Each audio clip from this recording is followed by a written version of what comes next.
big one. Oh, there's a few. There's another one. There it is, muskrat. You want to fight me? My name's Joseph Carter, and I am the Mink Man. When I was a senior in high school, I started learning about the American mink. I was told that mink were horrible, vicious little animals who were impossible to tame. Challenge accepted. I've been in love with mink ever since. I get mink from fur farms and give them a new life. In this new life, my mink live as naturally as possible, even hunting for their dinner the way a wild mink would.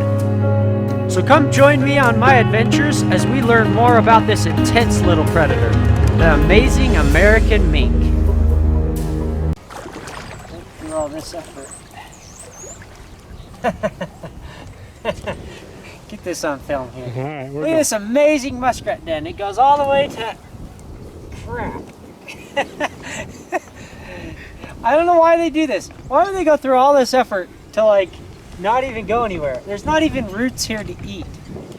I guess they started with the plan, we're gonna build a house here, and then we ran out of money. I mean, what are they doing? Yeah, he's hunting. He's not screwing around at all. He's down to business. So you just let them kind of do that if they're gonna, as a kind of a reward, or? If he looks like, the way he's sniffing, he's acting like he smelled something. But I don't see why the muskrat wouldn't just come flying out of there first shot they get going into deep water. If the water's real shallow, it's not uncommon for them to screw around up in the weeds and try and avoid the mink up there a little bit, because they know the water's not that much better than the weeds. They know it's better, but not that much better. And especially if they've seen us, then they'll really try and avoid the water because they know we're down here in the water. But with the water being as deep as it is, it doesn't make any sense at all for them to do that. They should just head straight to the water. Stupid way. They should just head straight to the water the minute they have any hint of mink in the area.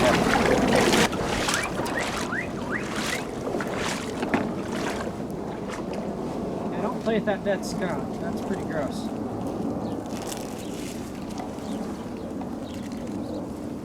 Yeah.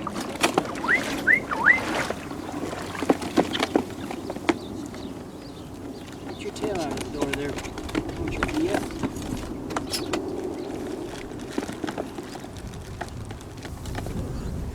Tell you what, working these multiple mink, they respond so much better than single mink because they have that competition factor.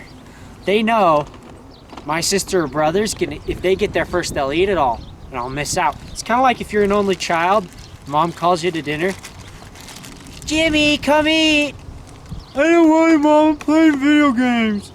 You know, but when Jimmy has 6 other siblings who he very well knows will finish up the dinner first, and mama calls, hey Jimmy, come and eat, he's dropping his controller and running because he knows the pizza's going to be gone if he doesn't hurry. And they have the same kind of mentality, and it makes them so much easier to train than what I've been doing for years and years, which is one at a time. And I call them, and they're just like, well, I'm having a lot of fun right now. I'll come in a minute, you know. Instead of these guys, wow, they're like running as fast as they can with a fraction of the training at that. These guys have had a fraction of the training that it takes to get a single mink to listen almost that good. So it's pretty cool. I'm learning a lot of stuff this year. So you feel like this double mink hunting, oh, it's raising. ridiculous. Even if I never hunt them together, even if I just raise them together and then hunt them singly, it makes it so much better mink because they're like, they got that competition going for the prey and for returning both. Even if I never hunt them other than by themselves, it just wires their brain differently. What do you think that's going to carry through into their adult age next year? I assume so. Well, I've noticed this actually before. The ones I raised by hand always seem a little softer than the ones I get from the mink farm as adults. And I've always wondered, well, why is that? Is it just luck? And then every now and then I get a really good one like Fang that makes me think, well, maybe it was just luck. Maybe I just happened to get some soft ones. Because mink are so different from personality to personality that you could think a certain principle is true and you're so wrong it just applied to that one individual or 2 individuals, you know, and you'll never see it again. Well, maybe not never, but you know, the years before you see another mink like that. But you happen to get 2 in a row that were like that, so you're convinced. Look at this real quick. So we found a good little spot. There's a lot of muskrat sign up here blocking back and forth. But more importantly, we have this sign. The most important thing is these muskrats, they do not like to exit their den above water. They feel vulnerable, and they are vulnerable, especially to mink attack. If the mink's in there chasing them out, every inch before they get to the water is an opportunity for the mink to snatch them. As soon as they get into this water, they're pretty much safe. I mean, this is a little bit scary, but as long as they can get in this depth of water, most mink won't bother them, and they can actually just sit here and mock the mink. This is questionable. This isn't quite deep enough for them to feel super confident. However, it's way better than this, being on the land or really shallow water. So, we know this way, if you look this direction, the water ends pretty soon. And if you look this direction, the water continues for quite a while, and there's a second den system, which they very well might be in. It's hard to say. So what we're gonna do is we've got this trap set up. We've got a little colony trap with these wings. So if they come busting out, they should, theoretically anyway, funnel right into this trap and this door. So they bump it and the door opens, and then it closes right behind them, so more muskrats can go in. And you can potentially catch half a dozen muskrats in one trap. Doesn't always work that way, but the potential's there. So let's get a net and a mink and get started. We got Rocky here. Rocky's an old pro, he knows what he's doing. We'll see how many muskrats we have in this hole. Hopefully a couple.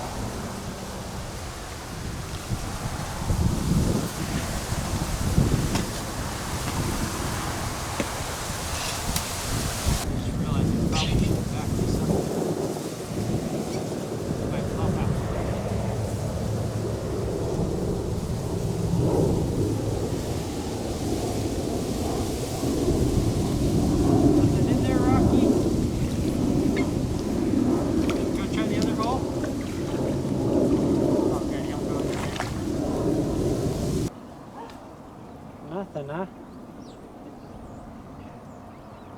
He decided to hit the road, Jack.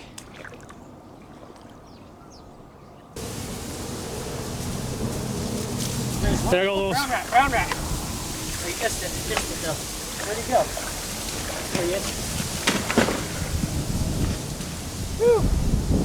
Little guy. Stay down. Stay down. Where am I going to put you? I didn't bring a trap appropriate size. Okay, keep an eye on stuff. I'm going to grab a trap up here. I can hear something else squawking back there too. Wasn't expecting a brown rat. That's kind of cool. There's another one. There it is, muskrat. There's another one. Yep. It's a mink. Now where'd he go? He's right here. Right here. Trying to get past. He just went past. There he goes, right in my trap. Is he in? Nope. No, that was a fish. Good job, big guy. Where'd you go? I don't know if he went in or not. He was heading in. That's where he was at. Boy. Don't fight with them. Let's get the muskrat. Could be just holding his breath right here somewhere. Good boy. He's like doing that. Oh, we got it. He just backed out though. Ah. He was in there, but not all the way.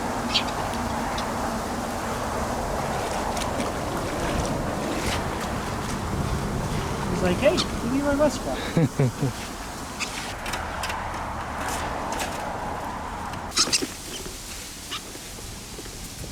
Keep looking. Go see if there's another one in there.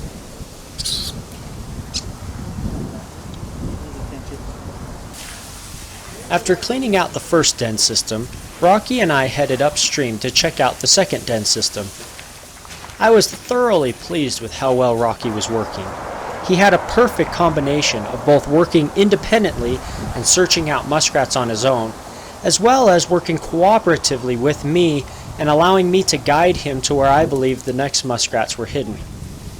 A lot of mink kind of focus on one or the other. Either they're so independent you can't guide them and they do their own thing, or they're so glued onto you that they're not searching on their own, thereby missing a lot of muskrat opportunities. Rocky did an excellent job today and had a perfect combination of both attributes. That'll be a really good reward for it.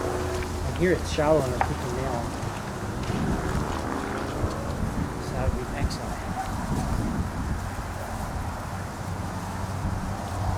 Nice if there was two. I can get one, he gets one. Here comes one right there. The big one. Oh, there's a few. Get it. Oh, that's a big one. Look how big it was. Good boy. Get it. Get it, Rocky. Good job. He's like, I'm not letting you steal it in my dumb traffic in. Good job, Rocky. A couple big ones. Good job, Rocky. Where did I put your box? Good job, big boy. Good job. There you go. There you go. Good job. Here you go. Good boy. No, you don't want to take you down there. Woo! Woo! That other one's going to get you. How about you back in this box? There you go. Good boy. That other one's real big. Yeah, I gotta go run and grab those other ones. I left Chuck to film and keep an eye on the muskrat while I ran back to the truck to pick up a couple more mink.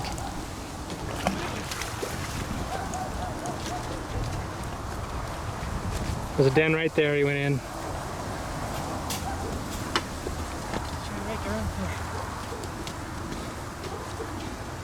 That hole right there. I see him.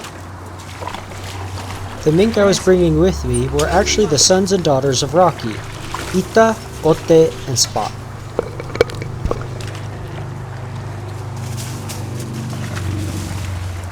There he goes.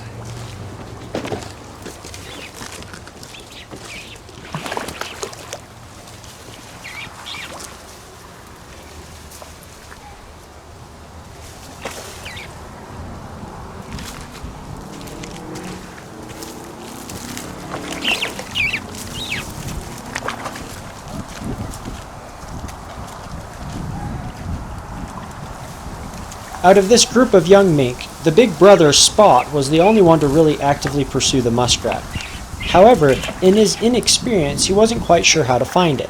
He kept looking under the water as if it would be a fish. He's trying to fight him. He doesn't even know he's there. He had his head under the water. Look.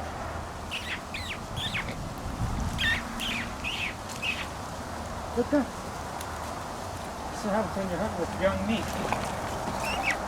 You want to fight me, huh? I'll just catch you.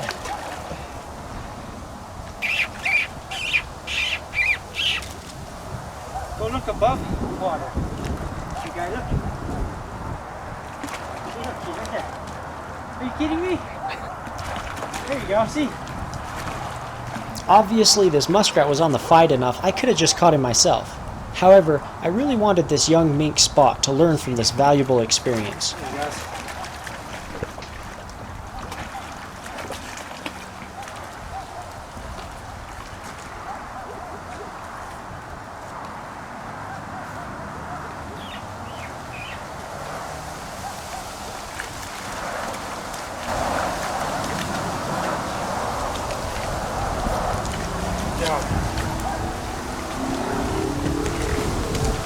Good job. You made that a lot harder than you needed to, young man. Young mink. You sure made that a lot harder than you needed. There you go. There you go. Good job. Good job. There you go. Good job. That was a classic super novice mink. He had no clue how to find that muskrat. He kept looking under the water when he should have looked above. He'd look above when he should have looked under. That was frankly hilarious. Okay, now I gotta go round those other two mink up before we lose track of them. Before they kick out. They're running all over everywhere here. Oh, here he comes. He's coming from way down there. Come on, big guy. Good job. Or girl, sorry. You're a big girl. It looks like a boy because you're so big. A triple in like 10 minutes. Like, that wasn't very long at all. And nice ones. Like, that's a decent sized rat. I think the other one's even bigger. I don't know. Sometimes they look a lot bigger when they're in the water. You get them caught, they're not as big as you thought they were. You're gonna usually slam them like that, bam, bam, bam. Yeah, that's fun. And I'm glad Rocky got one because he worked so hard and I stole it from him. So I was really hoping Rocky'd catch one on this end where it's more shallow. I was really happy he did because then he got a reward and it didn't feel like, oh man, I'm just chasing him for nothing, you know. Shani's been sitting in the truck. He's just a lazy little pup. Oh, he's just a little lazy pup sleeping in the truck. She's too little to run around. I don't want her to accidentally grab something or get grabbed by something, so you just leave her in the truck. But she comes along for the experience, huh? When we're not chasing things and let her kind of wander around and see what it's all about. Oh, big yawns, you've been snapping while we're catching stuff, you little napper.